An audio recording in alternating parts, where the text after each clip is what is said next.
श्री स्वामी समर्थ.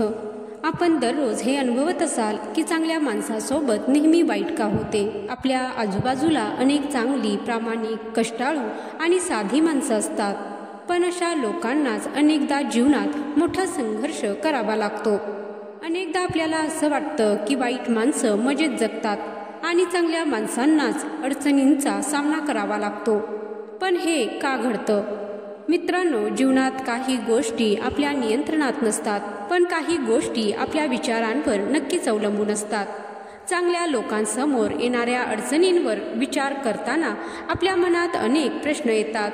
काही जण याला प्रारब्ध मानतात, काही जण नशिबाला दोष देतात, तर काही जण म्हणतात की चांगुलपणा हीच कमजोरी आहे. पण खरं पाहायला गेलं तर चांगुलपणाची किंमत उशिरा का होईना पण नक्कीच ओळखली जाते. या प्रश्नांच्या उत्तरामध्ये जीवनाचं एक महत्त्वाचं तत्त्व लपलेलं आहे. चला तर पाहूया की साध्या, सरळ आणि चांगल्या माणसांना कोणते त्रास होतात आणि त्यामागची काय कारणं असू शकतात. चांगल्या माणसांना होणारे त्रास नेमके कोणते? नंबर 1, फसवणूक होते. चांगले लोक सहज कोणावरही विश्वास ठेवतात, पण काही लोक त्यांच्या भोसटपणाचा गैरफायदा घेतात.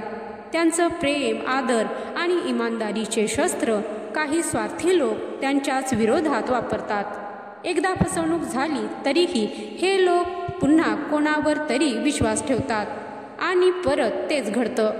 कारण साध्या माणसांचा देवावर आणि पुढच्या माणसांवर तेवढाच विश्वास अढळ असतो.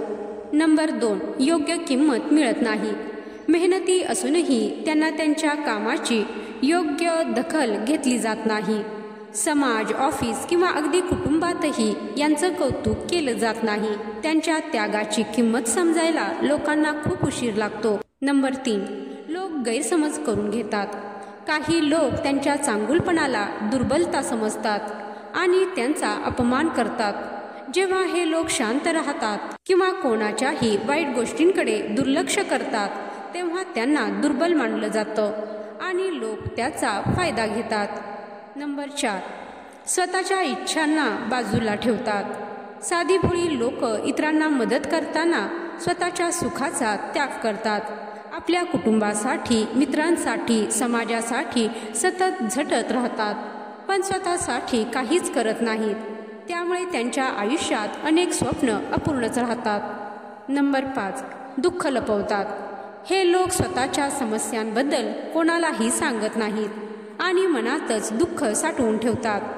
ते इतरांना कधीही त्रास देत नाहीत, पण स्वतः मात्र मनात खूप दुःख बाळगून असतात.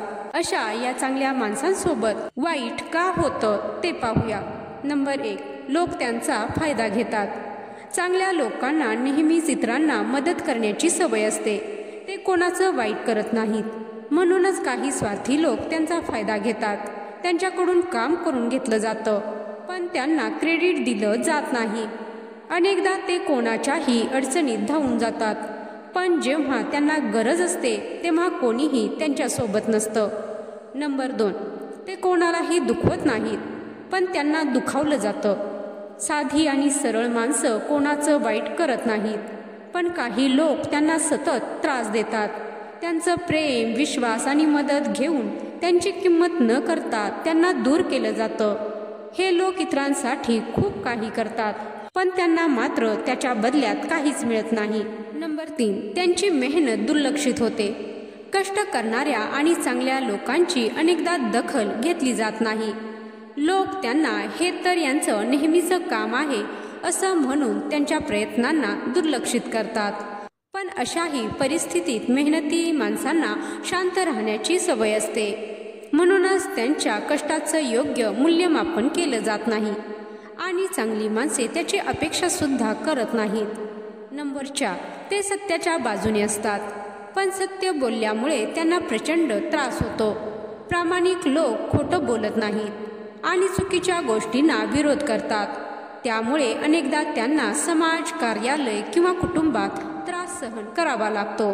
काही वेळा सत्य सांगणं त्यांच्यासाठी धोकादायक ठरतं आणि त्यांना मानसिक तणावाला सामोरं जावं लागतं.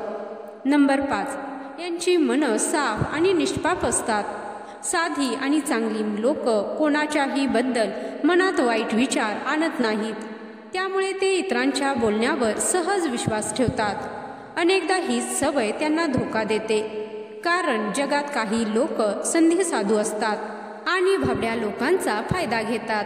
नंबर 6, ते कोणाचं वाईट करत नाहीत, पण त्यांना इतरांकडून वाईटच वागणूक मिळते. चांगले लोक कधीही कोणाला त्रास देत नाहीत, फसवत नाहीत. मात्र काही स्वार्थी लोक त्यांना कमकुवत समजतात आणि त्यांच्या चांगुलपणाचा गैरफायदा घेतात. त्यामुळे ते अनेकदा अडचणीत सापडतात. नंबर 7, ते मदतीसाठी नेहमी पुढे असतात. अशा लोकांना कोणतीही अडचण सांगितली की ते स्वतःच्या फायदा तोट्याचा विचार न करता मदतीसाठी पुढे सरसावतात. पण याच गोष्टीचा गैरफायदा घेतला जातो. अनेकदा लोक त्यांना फक्त गरज असेल तेव्हाच आठवतात आणि नंतर विसरतात. नंबर 8, त्यांना स्वतःसाठी वेळ काढता येत नाही. हे लोक कायम इतरांच्या मदतीसाठी आणि त्यांच्या अडचणी सोडवण्यात गुंतलेले असतात. त्यामुळे स्वतःच्या गरजा, सुख, दुःख, विश्रांती या गोष्टींकडे ते दुर्लक्ष करतात. यामुळे त्यांचं मानसिक आणि शारीरिक आरोग्य ही प्रभावित होतं. 9, ते कोणालाही नकार देत नाहीत. कोणतीही मदत असो, कोणतीही वेळ असो, चांगली लोक नाही म्हणायला टाळतात. त्यांना वाटतं की इतरांना मदत करणे हा त्यांचा धर्म आहे, पण याच गोष्टीचा गैरफायदा घेतला जातो. अनेकदा त्यांच्याकडे स्वतःसाठी काहीच उरत नाही. नंबर 10, त्यांना स्वतःच्या हक्कांबद्दल माहिती नसतं. काही वेळा चांगल्या लोकांना त्यांच्या हक्काची, कायद्याची किंवा अधिकाराची पुरेशी माहिती नसते किंवा ते जाणून बुजून त्याकडे दुर्लक्ष करतात. त्यामुळे काही लोक त्यांच्या अज्ञानाचा गैरफायदा घेतात आणि त्यांना आर्थिक, मानसिक किंवा कायदेशीर त्रास सहन करावा लागतो. या अशा साध्या भोळ्या लोकांनी कोणत्या गोष्टी लक्षात ठेवल्या पाहिजेत ते पाहूया. नंबर 1, गरजेपुरती मदत करा, मात्र स्वतःला त्रास करून घेऊ नका. चांगल्या लोकांनी इतरांना मदत करायला हरकत नाही, पण स्वतःच्या गरजा, इच्छा आणि आनंद बाजूला ठेवून सतत इतरांसाठी जगणं टाळावं. स्वतःलाही महत्त्व द्या. प्रत्येक वेळी इतरांसाठी झटणं योग्य नाही. मदत करताना स्वतःच्या हिताचाही विचार केला पाहिजे. नंबर 2, अतिविश्वास टाळा. लोकांची पारख करा.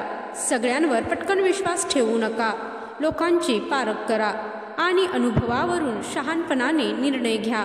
जो तुमच्या चांगुलपणाचा फायदा घेतो त्याच्यापासून अंतर ठेवा. लोकांशी सौजन्याने वागा, पण गरज असल्याशिवाय कोणालाही मन उघडून सांगू नका. 3, आपल्या मेहनतीची योग्य किंमत मिळवण्यासाठी आवाज उठवला पाहिजे. तुमची मेहनत, तुमचे काम याची योग्य दखल घेतली गेली पाहिजे. कोणी दुर्लक्ष करत असेल तर न घाबरता त्यावर आवाज उठवा. स्वतःच्या मेहनतीची किंमत स्वतःच ओळखा. आपल्याला कमी लेखणाऱ्यांना आपली किंमत दाखवून द्यायला शिकलं पाहिजे. नंबर 4, नकार द्यायला शिका. सतत हो म्हणणं आणि प्रत्येकाची मदत करणे तुम्हाला नुकसानदायक ठरू शकतं. गरज असेल तेव्हाच मदत करा, पण जेव्हा काही गोष्टी तुमच्या मनाविरुद्ध होत असतील तेव्हा सुस्पष्टपणे नाही म्हणायला शिका. स्वतःच्या मनाविरुद्ध वागणं टाळा आणि स्वतःच्या हक्कांची जाणीव ठेवा. नंबर 5, स्वतःच्या आनंदासाठीही जगा. फक्त इतरांसाठी जगू नका. तुमचं आयुष्यही तितकंच महत्त्वाचं आहे. स्वतःच्या आनंदासाठी वेळ द्या. तुमच्या इच्छांना महत्त्व द्या आणि तुमचं आयुष्य सुंदर बनवा. स्वतःसाठी वेळ काढणं, तुमच्या छंदासाठी वेळ देणं हेही तितकंच आवश्यक आहे. चांगुलपणा ही कमजोरी नाही, पण त्याचा अतिरेक केल्यास लोक त्याचा फायदा घेतात. म्हणूनच चांगल्या माणसांनी शहाणपणाने वागायला हवं. लोकांची पारख करा, नकार द्यायला शिका आणि स्वतःच्याही आयुष्याचा आनंद घ्या. जगात चांगल्या लोकांची संख्या कमी आहे. त्यांचं जीवनही अनेकदा संघर्षमय असतं. याचं कारण म्हणजे ते कोणाचं वाईट करत नाहीत, कोणावरही सहज विश्वास ठेवतात आणि इतरांच्या फायद्यासाठी स्वतःचे नुकसान करून घेतात. पण याचा अर्थ असा नाही की चांगुलपणा सोडून द्यावा.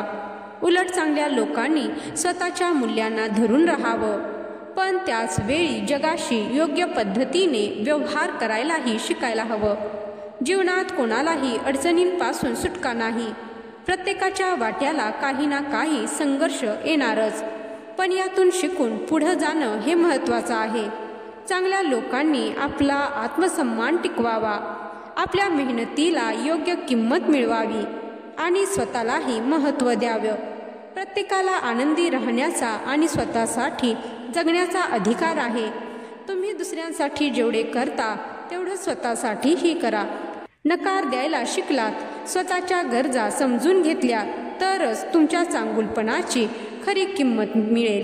तुमच्या मनाचा मोठेपणा हेच तुमचं खरं बलस्थान आहे, पण तो इतरांसाठी वापरण्याऐवजी स्वतःच्या उन्नतीसाठी आणि सुखासाठीही वापरा. शेवटी हे की जीवन सुंदर आहे आणि ते अशाच शहाणपणाने आणि आत्मसन्मानाने जगायला हवं.